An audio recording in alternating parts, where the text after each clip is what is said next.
Suresh Heblikar sir, ಬಹಳಷ್ಟು ಉತ್ಸಾಹದಿಂದ ಕಾರ್ಯಕ್ರಮಕ್ಕೆ ಬಂದ್ರಿ. ನೀವು ಬಂದಾಗಿಂದ ಇವಾಗಿನವರೆಗೂ ಅದೇ ಉತ್ಸಾಹ, ಅದೇ ಎನರ್ಜಿ, ನಿಮ್ಮಿಂದ ಕಲಿಯೋದು ಬಹಳಷ್ಟು ಇದೆ ಸರ್. ತಾವು ಕಾರ್ಯಕ್ರಮಕ್ಕೆ ಬಂದಿದ್ದು ನಮ್ಮೆಲ್ರಿಗೂ ತುಂಬಾನೇ ಸಂತೋಷ ಆಯಿತು. ನಿಮಗೆ Sunzone solar system India private limited ವತಿಯಿಂದ ತುಂಬು ಹೃದಯದ ಧನ್ಯವಾದಗಳನ್ನ ಹೇಳ್ತಾ ಇದ್ದೀವಿ.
ಜೋರಾದ ಚಪ್ಪಾಳೆಯೊಂದಿಗೆ ಸುರೇಶ್ ಹೆಬ್ಳಿಕರ್ ಸರ್ನ ಬೀಳ್ಕೊಡ್ಬೇಕು ಅಂತ ಕೇಳ್ಕೊಳ್ತಾ ಇದ್ದೀನಿ. ಸರ್, ಮತ್ತೊಮ್ಮೆ ನಿಮಗೆ ನಮ್ಮೆಲ್ಲರ ಪರವಾಗಿ ಧನ್ಯವಾದಗಳು. YSK ಸೊಲ್ಯೂಷನ್ಸ್ ಶ್ರೀರಂಗಪಟ್ಟಣ ಅವ್ರು ಇದಾರಾ ಇಲ್ಲಿ? YSK ಸೊಲ್ಯೂಷನ್ ಶ್ರೀರಂಗಪಟ್ಟಣ ಅವ್ರು ಇದ್ದೀರಾ ಇಲ್ಲಿ?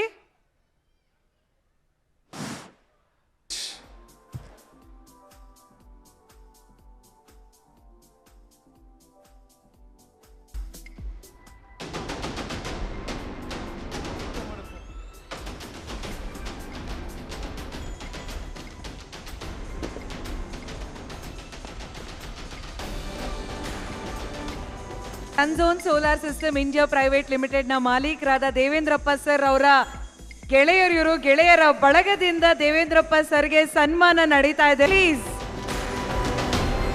ಫ್ರೆಂಡ್ಶಿಪ್ ಅನ್ನೋದನ್ನು ಕೂಡ ನಮ್ಗೆ ಇವತ್ತು ಈ ವೇದಿಕೆ ಮೇಲೆ ನೋಡ್ಲಿಕ್ಕೆ ಸಿಗ್ತಿದೆ. ಸೊ ಈ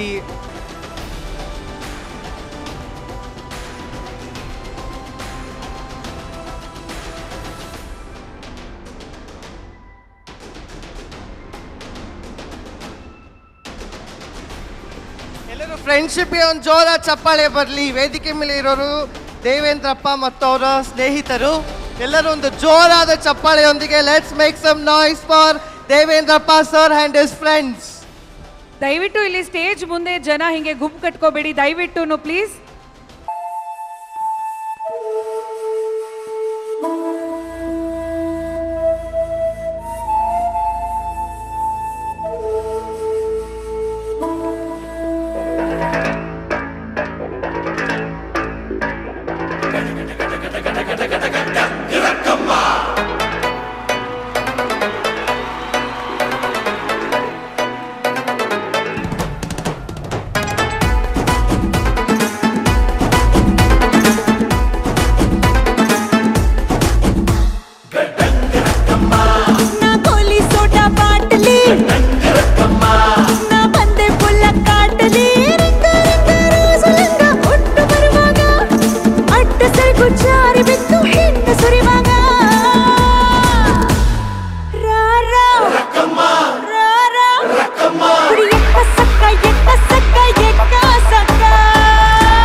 రాజమండ్రి రాగమంజరి మాయమ్మ పేరు తలవనోళ్ళు లేరు మేస్తిరి కళాకారుల ఫ్యామిలీ మరి నే గజ్జ కడితే నిద్రపోదు నిండు రాత్రి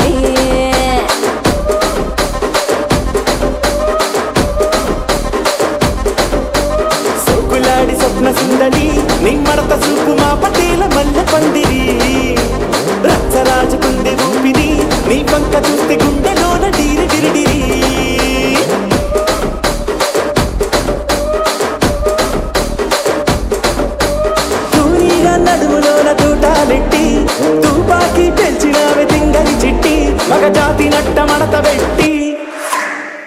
ಕುರ್ಚಿನಿ ಮಾಡ್ಸಬೇಕಿತ್ತು ಆ ಕುರ್ಚಿನಿ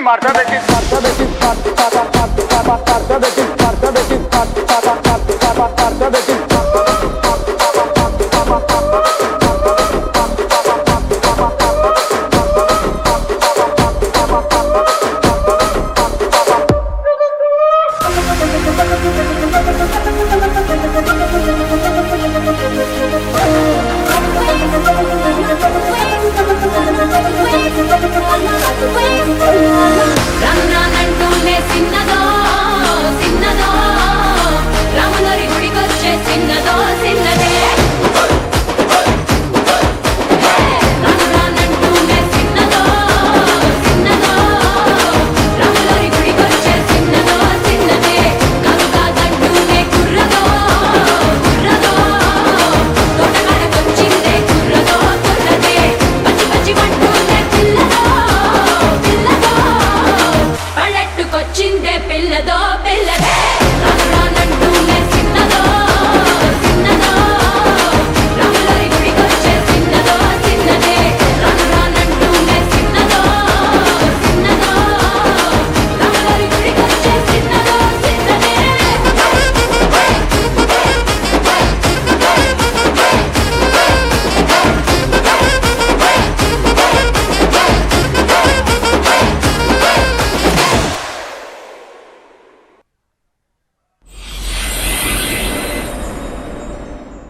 अरे पिंकू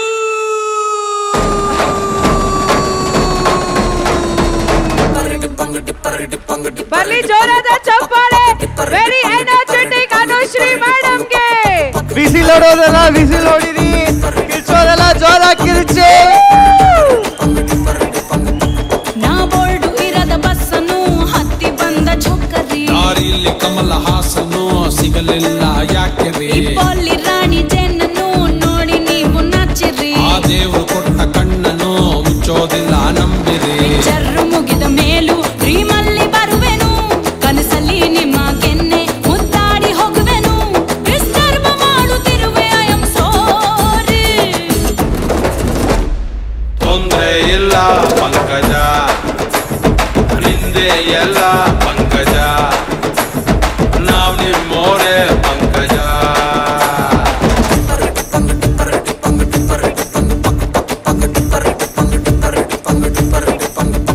ನಾ ಬೋರ್ಡು ಇರದ ಬಸ್ಸನ್ನು ಹತ್ತಿ ಬಂದ ವಾವ್, ಬರ್ಲಿ ಜೋರಾದ ಚಪ್ಪಾಳೆ ಅನುಶ್ರೀ ಮೇಡಮ್ಗೆ. ಎನರ್ಜಿ ಅಂದ್ರೆ ಅನುಶ್ರೀ ಮ್ಯಾಮ್, ಅನುಶ್ರೀ ಮ್ಯಾಮ್ ಅಂದ್ರೆ ಎನರ್ಜಿ ಮ್ಯಾಮ್. ತುಂಬಾ ಸ್ಪೋರ್ಟಿವ್ ಆಗಿ ಅಪ್ಪು ಸರ್ ಒಂದು ಹಾಡಿಗೆ ನೀವು ಸ್ಟೆಪ್ ಹಾಕಿದ್ರಿ. ವೆರಿ ಸಾರಿ, ನಿಮ್ಮ ಸಡನ್ ಆಗಿ ಸಡನ್ ಆಗಿ ನಿಮ್ಮನ್ನ ಸ್ಟೇಜ್ ಕರೆದ್ಬಿಟ್ಟು ಡ್ಯಾನ್ಸ್ ಮಾಡಿಸಿದ್ವಿ, ಬಟ್ ತುಂಬಾ ಚೆನ್ನಾಗಿ ಡ್ಯಾನ್ಸ್ ಮಾಡಿದ್ರಿ ma'am. Thank you so much. Thank you Rashmi. ನಾನು ಆ್ಯಕ್ಚುಲಿ ಎಲ್ಲಿ ಅಪ್ಪು ಸರ್ ಸಾಂಗು ಬರೀ ತೆಲುಗು ತಮಿಳೇ ಬರ್ತಾ ಇದೆ, ನಮ್ಮ ಕನ್ನಡ ಹಾಡು ಬರ್ತಾ ಇಲ್ಲ ಅಂತ ಅಂದ್ಕೊಂಡಿದ್ದೆ. ಆದಷ್ಟು ಕನ್ನಡ ಹಾಡುಗಳನ್ನ ಬಳಸಿ. ಆಮೇಲೆ ದೇವೇಂದ್ರ ಸರಲ್ಲಿ ಒಂದು ಸ್ಮಾಲ್ ರಿಕ್ವೆಸ್ಟ್ ಸರ್, ಇದನ್ನೆಲ್ಲ ಕಡೆ ಇಂಟರ್ನ್ಯಾಷನಲ್ ಎಲ್ಲ ಹೋಗ್ತಾ ಇದೆ. ಸೊ ಎಲ್ಲ ಬ್ಯಾನರ್ಸಲ್ಲೂ ಕೂಡ ನಮ್ಮ ಕನ್ನಡ ಭಾಷೆಯಲ್ಲೂ ಕೂಡ ಕಾಣಿಸಿದ್ರೆ ಇನ್ನೂ ಖುಷಿ ಮತ್ತು ಹೆಮ್ಮೆ ಆಗುತ್ತೆ. ಥ್ಯಾಂಕ್ ಯು ಸೋ ಮಚ್, ಎಲ್ಲರಿಗೂ ಧನ್ಯವಾದಗಳು. ಮ್ಯಾಮ್, ತಾವು ಕಾರ್ಯಕ್ರಮಕ್ಕೆ ಬಂದಿದ್ದು ಕಾರ್ಯಕ್ರಮದ ಮೆರುಗು ಮತ್ತಷ್ಟು ಹೆಚ್ಚಾಯಿತು. ಧನ್ಯವಾದಗಳು. ಅಂಡ್ ಪದ್ಮನಾಭ್ ಸರ್ ಹಾಗೆ ದೇವೇಂದ್ರಪ್ಪ ಸರ್ ದಯವಿಟ್ಟು ವೇದಿಕೆಗೆ ಬಂದು ಅನುಶ್ರೀ ಮ್ಯಾಮ್ಗೆ ಗೌರವ ಸಮರ್ಪಣೆ ಮಾಡಬೇಕು ಅಂತ ಕೇಳ್ಕೊಳ್ತಾ ಇದ್ದೀನಿ. We would request Padmanabha sir and Devendra sir to come on to the stage. Devendrappa sir ಅವರ ಧರ್ಮಪತ್ನಿಯಾದ ಪಲ್ಲವಿ ಮೇಡಮ್, ನೀವು ದಯವಿಟ್ಟು ವೇದಿಕೆಗೆ ಬರಬೇಕು. ಹಾಗೆ ಪದ್ಮನಾಭ್ ಸರ್ ಅವರ ಧರ್ಮಪತ್ನಿ ವೈಶಾಲಿ ಮೇಡಮ್, ದಯವಿಟ್ಟು ನೀವು ಕೂಡ ವೇದಿಕೆಗೆ ಬರಬೇಕು ಅಂತ ಕೇಳ್ಕೊಳ್ತಾ ಇದ್ದೀನಿ. ಹಾಗೆ ಸನ್ಝೋನ್ ಸೋಲಾರ್ ಸಿಸ್ಟಮ್ ಇಂಡಿಯಾ ಪ್ರೈವೇಟ್ ಲಿಮಿಟೆಡ್ನ ಮಹಿಳಾ ಸಿಬ್ಬಂದಿ ವರ್ಗದವರು ಕೂಡ ದಯವಿಟ್ಟು ವೇದಿಕೆಗೆ ಬರಬೇಕು. ಆಗ್ಲೇ ಅನುಶ್ರೀ ಮ್ಯಾಮ್ ಹೇಳಿದ್ರು ಹೆಣ್ಮಕ್ಳು ಪವರು ಶಕ್ತಿ ಕಂಪ್ನಿನಲ್ಲಿದೆ ಅಂತ. ಹಾಗಾಗಿ ಎಲ್ಲ ಹೆಣ್ಮಕ್ಳು ಒಟ್ಟಾಗಿ ಸೇರಿ ಅನುಶ್ರೀ ಮೇಡಮ್ಗೆ ಗೌರವ ಸಮರ್ಪಣೆ ಮಾಡಬೇಕು. ಇದು ಮಾತಿಗೆ ಹೇಳೋದಲ್ಲ, ನಿಜವಾಗ್ಲೂ ಅನುಶ್ರೀ ಮ್ಯಾಮ್ ನೀವು ನಡೆದು ಬಂದ ಹಾದಿ ಎಲ್ಲ ಹೆಣ್ಮಕ್ಳಿಗೆ ತುಂಬಾನೇ ಒಂದು ಸ್ಫೂರ್ತಿದಾಯಕ. You're an inspiration to lot of ladies and lot of us women. We would request a chair on stage. Chair ಮೇಲೆ stage ಮೇಲೆ ಒಂದು chair ತನ್ನಿ. Stage ಮೇಲೆ ಒಂದು chair ತನ್ನಿ. And only Anushri madam, please.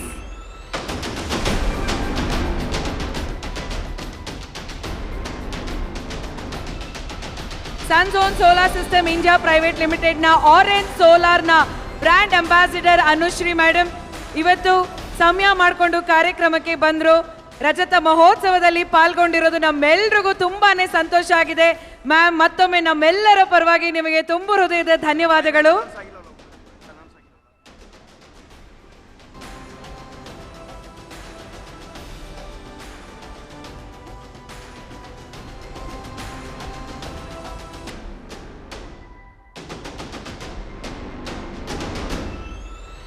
Thank you ma'am, thank you so much for coming. ತುಂಬಾನೇ ಖುಷಿ ಆಯ್ತು ನೀವು ಕಾರ್ಯಕ್ರಮಕ್ಕೆ ಬಂದಿದ್ದು. ಮತ್ತೊಮ್ಮೆ ನಮ್ಮೆಲ್ಲರ ಪರವಾಗಿ ಅನುಶ್ರೀ ಮೇಡಮ್ಗೆ ಕಾರ್ಯಕ್ರಮಕ್ಕೆ ಆಗಮಿಸಿದ್ದಕ್ಕೆ ತುಂಬ ಹೃದಯದ ಧನ್ಯವಾದಗಳನ್ನ ಹೇಳೋದಕ್ಕೆ ಇಷ್ಟಪಡ್ತೀನಿ. Dr. Ravi M. Trilapur sir on stage. Dr. Ravi M. Trilapur sir is a KAS officer of 1998 batch. Presently, he is a private secretary to the Revenue Minister, Government of Karnataka. Earlier, he worked as CEO, Jilla Panchayat, Bangalore Rural District, private secretary to different ministries, assistant commissioner and tahsildar in different places. KSS Officers Association celebrated 100 years when he was the president of the association. Presently, he holds post of Secretary General, All India Federation of State Civil Service Officers, New Delhi. With a big round of applause, let's welcome Dr. Ravi M. Trilapur on stage. Make some noise. One jora chappale barli for Ravi M. Trilapur sir. ಗೌರವಾನ್ವಿತ KAS officer ಆಗೋದ್ರ ಜೊತೆಗೆ ಅವರು Devendrappa sir ಅವರ ಆಪ್ತರು ಕೂಡ ಹೌದು. ತಮ್ಮ ಶುಭಾಶಯಗಳನ್ನ ಸರ್ಗೆ ನೀಡೋದಕ್ಕೆ ಕಾರ್ಯಕ್ರಮಕ್ಕೆ ಆಗಮಿಸಿದ್ದಾರೆ. ಸರ್, ನಿಮ್ಮ ಮಾತುಗಳು ಪ್ಲೀಸ್. ಮಾತು ಕೇಳೋದಕ್ಕೆ ಎಷ್ಟು ಜನಕ್ಕೆ ಆಸಕ್ತಿ ಇದೆ ಗೊತ್ತಿಲ್ಲ. ದೇವೇಂದ್ರ ಮತ್ತು ನಮ್ಮನ್ನ ಅಟ್ಲೀಸ್ಟ್ ಫ್ರಂಟ್ ಬೆಂಚಲ್ಲಿ ಏನು ಕೂತ್ಕೊಂಡಿದ್ದೀರಿ, ನಿಮಗೆ ಆಪ್ಷನ್ಸ್ ಇಲ್ಲ, ಹೀಗಾಗಿ ನೀವಾದರೂ ಕೇಳಿಸ್ಕೊಳ್ತೀರಿ ಅಂತೇಳಿ ಕೆಲವು ಮಾತುಗಳನ್ನ ಆಡ್ತೀನಿ. ನಾನು ಮತ್ತು ದೇವೇಂದ್ರ ಅವರು ಅಕ್ಕಪಕ್ಕ ತಾಲೂಕಿನವರು. ನಂದು ಶಿಗ್ಗಾವಿ, ಅವ್ರದ್ದು ಅಕ್ಕಿಹಾಲೂರು. ನಮ್ಮ ಪರಿಚಯ ಸುಮಾರು 30 ವರ್ಷದ್ದು. 30 ವರ್ಷದಿಂದ ದೇವೇಂದ್ರ ಅವರು ಹೇಳಿದ್ರು ಕಾರ್ಯಕ್ರಮ ಮಾಡುವಾಗ, ರವಿಯವರ ಏನು ಸ್ವಲ್ಪ ಮಾತಾಡಬೇಕು ಅಂತೇಳಿ. ಆಯಿತು, ಮಾತಾಡ್ತೇನೆ ರೀ ಅಂದರು.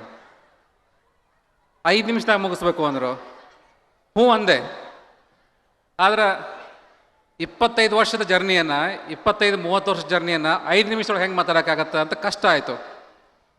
ಬಟ್ ಕ್ರೌಡು ಜಾಸ್ತಿ ಆ ಕಡೆ ಇರೋದು ನೋಡಿಬಿಟ್ರೆ 5 ನಿಮಿಷ ಬೇಡ, ಒಂದು 2-3 ನಿಮಿಷದಾಗ ಮುಗಿಸ್ಬೇಕು ಅಂತ ಅನಿಸ್ತಿದೆ ನನಗೆ. 25 ವರ್ಷದೊಳಗೆ ಗಂಗಾ ನದಿ ಒಳಗೆ ಭಾಳಷ್ಟು ನೀರು ಹರಿದೋಗೈತಿ. ನಮ್ಮ ಪರ್ಸ್ನಲ್ ಲೈಫ್ ಒಳಗೆ, ಪ್ರೊಫೆಷನಲ್ ಲೈಫ್ ಒಳಗೆ ಮತ್ತು ದೇಶದ ಹಿಸ್ಟ್ರಿ ಒಳಗೆ ಸಾಕಷ್ಟು ಬದಲಾವಣೆಗಳು ಆಗ್ಬಿಟ್ಟಾವ. ಈಗ ಒಂದು ಸಂಸ್ಥೆ ಕಟ್ಟುವ ಕೆಲಸ ಅಂತಂದ್ರೆ ಅದು ಹಗರ ಕೆಲಸ ಅಲ್ರಿ, ಅದು ಭಾಳ ಡಿಫಿಕಲ್ಟ್ ಕೆಲಸ. ಆ ಕಟ್ಟೋದು ಎಷ್ಟು ಕಷ್ಟನೋ ಅದನ್ನು ಉಳಿಸ್ಕೊಳ್ಳೋದು ಅದಕ್ಕಿಂತ ಕಷ್ಟ. ನೀವು ಉಳಿಸ್ಕೊಳ್ಳೋಕೆ ಕಷ್ಟಪಟ್ರಿ ಅಂತಂದ್ರೆ ಅದನ್ನು ಬೆಳೆಸಬೇಕಲ್ಲ, ಅದು ಇನ್ನೂ ಕಷ್ಟಪಡುವಂಥ ವಿಷಯ. ಅದು ಏನೋ ಒಂದು ಸಾಧನೆ ಮಾಡಬೇಕು ಅಂತಂದರೆ ಅದು ಸುಮ್ಮನೆ ಬರೋದಿಲ್ಲ. ಅದು ಇಲ್ಲಿ ಕೂತ್ಕೊಂಡವ್ರಿಗೆ ಭಾಳ ಜನಕ್ಕೆ ಗೊತ್ತಿದೆ, ಫ್ರಂಟ್ ಫ್ರೋದಲ್ಲಿ ಕೂತ್ಕೊಂಡು ಅವ್ರಿಗಿನ ಜಾಸ್ತಿ ಗೊತ್ತೈತೆ. ಅದು ಒಂದು ಮಾತನ್ನು ಹೇಳ್ತೀವಿ, the Rome was not built in a day ಅಂತ ಹೇಳ್ತೀವಿ. ರೋಮ್ ಸಾಮ್ರಾಜ್ಯ ಜಗತ್ತಿನಲ್ಲಿ ಅತ್ಯಂತ ಇನ್ಫ್ಲೂಯೆನ್ಷಿಯಲ್ ಸಾಮ್ರಾಜ್ಯ ಆಗೋಕ್ಕಿಂತ ಮುಂಚೆ ಸಣ್ಣ ಸಣ್ಣ ಹ್ಯಾಮ್ಲೆಟ್ಸ್ ಒಳಗಿತ್ತು. ಅದು ಸಾಮ್ರಾಜ್ಯ ಆಗಿ ರೂಪುಗೊಳ್ಳಬೇಕು ಅಂತಂದರೆ ಅದು ಶತಮಾನಗಳು ತಗೊಳ್ತು. ಹಂಗೆ ಅದು ಹಾಗೇನೆ ದೇವೇಂದ್ರ ಅವ್ರದ್ದು ಹಾಗೇನೆ ಭಾಳಷ್ಟು ಮಂದಿಗೆ ಹಂಗೆ ಅನ್ಸುತ್ತೆ. ಅದು ಏನಪ್ಪ ಮನ್ಮನ್ರ ಬೆಂಗಳೂರಿಗೆ ಬಂದ ಆಗಲಿ ದೊಡ್ಡ ಸಾಮ್ರಾಜ್ಯ ಕಟ್ಬಿಟ್ಟನು ಅನ್ಸುತ್ತೆ. ಆದ್ರೆ ಆ ಸಾಮ್ರಾಜ್ಯ ಕಟ್ಟಕ್ಕೆ, ಈ ಲೆವೆಲಿಗೆ ಬರೋಕೆ ಎಷ್ಟು ಕಷ್ಟಪಟ್ಟಿರ್ತಾರೆ, ಎಷ್ಟು ಸ್ಯಾಕ್ರಿಫೈಸ್ ಮಾಡಿರ್ತಾರೆ ಅಂತಂದರೆ ಅನುಭವಿಸೋರಿಗೆ ಗೊತ್ತು. ಅದು ಒಂದು ಮಾತು ಹೇಳ್ತೀವಿ, where there is a will there is a way ಅಂತ ಒಂದು ಮಾತನ್ನು ಹೇಳ್ತೀವಿ. ದೇವೇಂದ್ರ ಅನುಭವ ಏನೈತಿ 25 ವರ್ಷದೊಳಗೆ, ಅದು ಒಂಥರ ಆ ಅನುಭವನ ಹೇಳ್ತಾ ಹೋದ್ರಿ ಅಂತಂದ್ರೆ ಯೂನಿವರ್ಸಿಟಿ ಒಳಗೊಂದು ರಿಸರ್ಚ್ ಡಿಪಾರ್ಟ್ಮೆಂಟ್ ಅಂತ ತೆಗಿಬೋದು ನೀವು. ಅಷ್ಟೊಂದು ಅನುಭವ ಅವ್ರು ಗಳಿಸ್ಯಾರಲ್ಲಿ. ಅವ್ರು ಏನು ಮಾಡಿದ್ರು, ಹೆಂಗೆ ಮಾಡಿದ್ರು ಅಂತ ಹೇಳ್ತಾ ಹೋಗೋದಿಲ್ಲ. ಪಲ್ಲವಿ ಅವ್ರು ಕಾಣ್ತಿಲ್ಲ, ಇದ್ರಿ ಪಲ್ಲವಿ ಅವ್ರು ಇದ್ರೆ ಸ್ವಲ್ಪ ಜಾಸ್ತಿನೇ ಹೇಳ್ಬೇಕಂತ ಮಾಡಿದ್ದೆ. ಯಾಕಂದ್ರೆ 25 ವರ್ಷದೊಳಗೆ 5 ನಿಮಿಷದಿಂದ ಹೇಳೋಕೆ ಆಗಂಗಿಲ್ಲ. ನಿಮಗೆ ಗೊತ್ತಿಲ್ಲದ ಕೆಲವು ವಿಷಯಗಳನ್ನ ಹೇಳಬೇಕು ಅಂತ ನಾನು ಪಟ್ಟಿ ಮಾಡ್ಕೊಂಡು ಬಂದಿದ್ದೆ. ಬಟ್ ಟೈಮ್ ಇಲ್ಲಾರ್ದಕ್ಕೆ ಕೆಲವೇ ವಿಷಯಗಳಿಗೆ ಸೀಮಿತ ಮಾಡ್ಕೊಳ್ತೀನಿ. ಪದ್ಮನಾಭಣ್ಣ ಅವರು ಮೋಸ್ಟ್ಲಿ ಇಲ್ಲೇ ಎಲ್ಲೋ ಇರಬೇಕು ಅಂದ್ಕೊಳ್ತೀನಿ, ಇಲ್ಲೇ ಇದ್ದಾರೆ. ಯಾರೋ ಒಬ್ಬ ಲೈಫ್ ಒಳಗೆ ಸಾಧನೆ ಮಾಡಬೇಕು ಅಂತಂದ್ರೆ ಆ ಸಾಧನೆ ಹಿಂದೆ ಬಹಳಷ್ಟು ಮಂದಿ ಇರ್ತಾರೆ. ಕೆಲವರು ಹಿಂದಿರ್ತಾರೆ, ಕೆಲವರು ಮುಂದಿರ್ತಾರೆ, ಕೆಲವರು ಅಕ್ಕಪಕ್ಕ ಇರ್ತಾರೆ, ಕೆಲವು ಮಂದಿ ಬರ್ಚಿ ಹಾಕಕ್ಕೆ ಹಿಂದೂ ಇರ್ತಾರೆ. ಸೊ ಅವೆಲ್ಲನೂ ನೋಡ್ಕೊಂಡ್ಬಿಟ್ಟು ನಾವೇನು ಮಾಡ್ತೀವಿ ಲೈಫ್ ಒಳಗೆ ಅಕ್ಕಪಕ್ಕ ಇರೋರೆಲ್ಲನೂ ನಮ್ಮ ಪರವಾಗಿರಬೇಕು ಅಂತಿಲ್ಲ, ನಮ್ಮ ಹಿಂದಿದ್ದವರು ಕೆಟ್ಟಿರಬೇಕು ಅಂತಿಲ್ಲ, ಅಥವಾ ನಮ್ಮ ಮುಂದೆ ಗೈಡ್ ಮಾಡ್ತಿರೋರು ಕೂಡ ಸರಿಯಾಗಿ ಗೈಡ್ ಮಾಡ್ತಾರೆ ಅಂತ ಹೇಳ್ಬೇಕು ಅಂತಿಲ್ಲ. ಬಟ್ ಅವೆಲ್ಲನೂ ನಾವು ಹೆಂಗೆ ತೊಗೊಂಡು ಹೋಗ್ಬೇಕು ಅಂತಂದರೆ ನಮಗೆ ಏನು ಬೇಕು, ಹಂಸಕ್ಷೀರ ನ್ಯಾಯ ಅಂತೀವಲ್ಲ, ಹಾಗೆ ನಮ್ಮ ಜೊತೆಗೆ 100 ಮಂದಿ ಆ ಸಹವಾಸಿದ್ರು ಕೂಡ ನಮ್ಮ ಯಾರಿಂದ ಎಷ್ಟು ತೊಗೋಬೇಕು ಅನ್ನೋದನ್ನು ಮಾತ್ರ ನಾವು ಮಾಡಬೇಕಾಗತ್ತೆ. ಆ ಒಂದು ಕಲೆಯೊಳಗೆ ದೇವೇಂದ್ರ ಅವರು ಕರಗ್ತಾ ಇದ್ದ ಅನ್ಕೊಳ್ತೀನಿ. We should be surrounded by all the people, but we should clearly know whom should we be influenced by. ಕೆಟ್ಟ ಮಂದಿ ಇರ್ತಾರೆ, ಒಳ್ಳೆ ಮಂದಿ ಇರ್ತಾರೆ, ಸಾಧಾರಣ ಮಂದಿ ಇರ್ತಾರೆ. ಬಟ್ ಯಾರಿಂದ ನಾವು ಏನು ಕಲ್ಕೋಬೇಕು, ಒಳ್ಳೇದನ್ನು ಕಲ್ಕೋಬೇಕು, ಕಲ್ಕೊಂಡ್ರೆ ಮಾತ್ರ ಇಲ್ಲಿ ಮೇಲೆ ಬರೋಕ್ಕಾಗತ್ತೆ ಅಂಥೇಳಿ. ಏನು ಮಾತಾಡ್ರಿ ದೇವೇಂದ್ರ ಅಂತ ಕೇಳಿದೆ. ಅದು ಭಾಳ ಒಂದು ಮಾತು ಹೇಳಿದ್ರು ಪದ್ಮನಾಭನವರು, ದಯವಿಟ್ಟು ಕೇಳಿಸ್ಕೋಬೇಕು ಅದನ್ನು. ರವಿ ಏನಿಲ್ಲರಿ, ನನ್ನ ಬಗ್ಗೆ ನೀವು ಏನೂ ಮಾತಾಡಬೇಡ್ರಿ, ದಯವಿಟ್ಟು ಏನು ಮಾತಾಡಿದ್ರು ನಮ್ಮ ಅಣ್ಣನ ಬಗ್ಗೆ ಮಾತಾಡ್ರಿ. ನಾನು ಇವತ್ತು ಏನಿದ್ದೀನಿ ನಮ್ಮ ಅಣ್ಣ ಇಲ್ಲ ಅಂತಂದ್ರೆ ಖಂಡಿತವಾಗಿ ಸಾಧ್ಯ ಆಗ್ತಿರಲಿಲ್ಲ ಅನ್ನೋ ಮಾತನ್ನು ಭಾರಿ ಭಾವುಕವಾಗಿ ಅವ್ರು ಹೇಳಿದರು. ಅಂದರೆ ನಾವು ಏನೇ ಸಾಧನೆ ಮಾಡ್ಬೇಕಂದ್ರೆ ಒಬ್ಬ ಕಾರಣಕರ್ತಿರ್ತಾರೆ. ಸೊ ಅವರ ದೇವೇಂದ್ರ ಅವರ ಸಾಧನೆ ಪ್ರಮಾಣ ಕಾರ್ಯಕರ್ತರು ಅಂತಂದ್ರೆ ಪದ್ಮನಾಭದವ್ರದ್ದು ಒಂದು ಮುಖ್ಯ ಪಾತ್ರ ಐತಿ ಅಂತ ನಾನು ಅನುಭವಿಸ್ತೀನಿ ರೀ. MA ಎಕನಾಮಿಕ್ಸ್ ಮುಗಿಸಿ ಬೆಂಗಳೂರಿಗೆ ಬಂದು ಏನೋ ಒಂದು ಕೆಲಸ ಹುಡುಕೊಂತ ಈ ಸಾಧನೆ ಮಾಡಬೇಕಲ್ಲ, ಅದು ಸುಮ್ಮನೆ ಆಗೋದಿಲ್ಲ ರೀ, ಅದು ಕಷ್ಟಪಟ್ಟ ಮೇಲೆ ಮಾತ್ರ ಆಗುತ್ತೆ. ಅದು ಎಲ್ಲರೂ ನಾವು ಪೆನ್ ಯೂಸ್ ಮಾಡ್ತೀವಿ. ಪೆನ್ನಿಗೆ 2 ಭಾಗ ಇರುತ್ತೆ, ಒಂದು ಕ್ಯಾಪು, ಇನ್ನೊಂದು ಈ ಭಾಗ. ಈ ಪೆನ್ನಿನ ಕೆಳಭಾಗ ಐತಲ್ಲ, ಇದು ಭಾರಿ ಮುಖ್ಯ. ಇದು ಎಲ್ಲ ಇರೋದು ಇಲ್ಲೇ, ಇಂಕು ಇಲ್ಲೇ ಇರುತ್ತೆ, ನಿಬ್ಬು ಇಲ್ಲೇ ಇರುತ್ತೆ, ಬರವಣಿಗೆ ಮಾಡೋದು ಇದೆ ಅಂತಂದರೆ. ಕ್ಯಾಪು ರಾಜ ನಂಗೆ ಮೇಲೆ ಕುತ್ಕೊಂಡಿರುತ್ತೆ. ಸೊ ಕಿಶದಾಗ ಇಟ್ಕೊಂಡಾಗಲೂ ಹಂಗೇನೆ ರೀ, when you keep the pen in the pocket only the cap ಮಾತ್ರ ಜಗತ್ತಿಗೆ ಕಾಣುತ್ತೆ. ಸೊ ದೇವೇಂದ್ರ ಹೇಳ್ತಾ ಇದ್ರು, ಅದನ್ನು ಹೇಳಿದ್ರೆ ನಾನು ಪುನರಾವರ್ತನೆ ಮಾಡ್ತಾ ಇದ್ದೀನಿ. This cap is me, Devendra ಅವರು. ಈ ಕೆಳಗಿನ ಭಾಗ ಐತಲ್ಲ, ಅದು ನನ್ನ ಅಣ್ಣ ಪದ್ಮನಾಭ ಅಂತ ಒಂದು ಮಾತನ್ನು ಹೇಳ್ತಾ ಇದ್ರು ಅವರು. ಅಂದರೆ ನನಗೇನು ಶಕ್ತಿ ಬಂದೈತಿ ಇವತ್ತು, ಯುಕ್ತಿ ಬಂದೈತಿ, ನನಗೆಲ್ಲ ಇಂಕನ್ನು ಪೂರೈಕೆ ಮಾಡ್ತಾರೋ, ನಿಬ್ಬನ್ನು ಪೂರೈಕೆ ಮಾಡಿದ್ರು ನಮ್ಮ ಅಣ್ಣ ಅನ್ನೋದನ್ನು ಭಾರಿ ಹೆಮ್ಮೆಯಿಂದ ಮಾತಾಡ್ಕೊಳ್ತಾ ಇದ್ರು. Devendra should be proud to have such a brother. And ನಿಮ್ಮನ್ನು ಇಷ್ಟು ದೊಡ್ಡ ಸ್ಥಾನ ಇಟ್ಕೊಂಡು ಅವ್ರು ತೂಗ್ತಾರಲ್ಲ, so you should also be proud to have such a younger brother with you. So congratulations to both of you for having wonderfully crafted and created such a big empire. ಏನೇನೋ ಮಾತಾಡ್ಕೊಂಡು ಬಂದಿರ್ತೀವಿ, ಮಾತಾಡ್ತಾ ಏನೋ ಮಾಡ್ಕೊತ ಹೋಗ್ತೀವಿ. ನಮ್ಮ ಗ್ರೂಪ್ ಒಳಗೆ ನೀವು ಸೈಲೆಂಟಾಗಿ ಕೇಳಕತ್ತೀರಿ ಅಂತ ನಂಗೆ ಇನ್ನೊಂದೆರಡು ಮಾತು ಹೇಳಬೇಕು ಅಂತ ಅನ್ಸುತ್ತೆ ಅಷ್ಟೇ.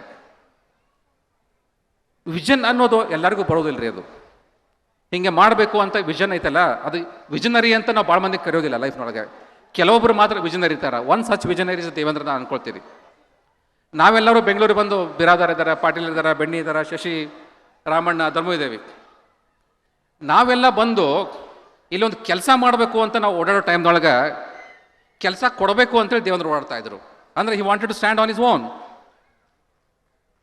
ಆಮೇಲೆ ನಾವೊಂದು ಕೆಲಸ ಸಿಕ್ಕು ತೃಪ್ತರಾಗಿ ಕುತ್ಕೊಂಡಾಗ ಅವ್ರು ತೃಪ್ತ ಕೂಡಿಲ್ಲ. ಈಗ ನೋಡ್ರಿ, ಫಾರ್ ಎಕ್ಸಾಂಪಲ್ಲು ರಿಸೆಷನ್ ಬಂತು. ರಿಸೆಷನ್ ಟೈಮ್ ಒಳಗೆ ಎಲ್ಲನೂ ಡೌನು ಅಂತ ಇದ್ವಿ. ಅವಾಗ ಅವರು ಓನ್ ಮ್ಯಾನುಫ್ಯಾಕ್ಚರಿಂಗ್ ಶುರು ಮಾಡಿದ್ರು. ಕೋವಿಡ್ ಬಂತು. ಕೋವಿಡ್ ಬಂದಾಗ ಎಲ್ಲ ಫ್ಯಾಕ್ಟ್ರಿಗಳು ಮುಚ್ಕೊಂಡು ಹೋದ್ವು. ಅಂಥದ್ರೊಳಗೆ ಇಲ್ಲಿ ಕೋಟ್ಯಾಂತರ ರೂಪಾಯಿ ಕೊಟ್ಟು ಲ್ಯಾಂಡ್ ತೊಗೊಂಡು ಇಲ್ಲಿ ಅವರು ಇಂಡಸ್ಟ್ರಿ ಶುರು ಮಾಡಿದ್ರು. ಅಂದ್ರೆ only visionary has that vision.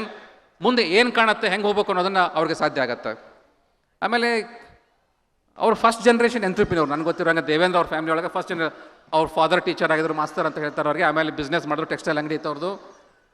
But as A family, first generation family. ಮೊದಲು 14 ವರ್ಷ ಶುರು ಮಾಡಿದ್ರು, ಅದಕ್ಕೆ ದೇವೇಂದ್ರ ಮುಂದೆ ಸೇರಿಕೊಂಡ್ರು. ಫಸ್ಟ್ ಜನ್ರೇಷನ್ ಫ್ಯಾಮಿಲಿ ಅಂತ ಹೇಳ್ತೀವಿ ಅದಕ್ಕೆ. ಆ ಫಸ್ಟ್ ಜನ್ರೇಷನ್ ಫ್ಯಾಮಿಲಿನೇ ಮೋಸ್ಟ್ ಸಕ್ಸಸ್ಫುಲ್ ಆಗ್ತಾವಂತ್ರಿ. ಮೊನ್ನೆ ಯಾವುದೋ ಒಂದು ಎಕನಾಮಿಕ್ ಟೈಮ್ಸ್ ಒಳಗೆ ಒಂದು ರಿಪೋರ್ಟ್ ಓದ್ತಾ ಇದ್ದೆ. 85% of the millionaires and the billionaires they belong to the first generation families ಅಂತೇಳಿ. ಸೊ ಅಂದರೆ ಬಟ್ ಆ ವಿಷನ್ನು ಅದನ್ನು ಮಾಡ್ತೀವಿ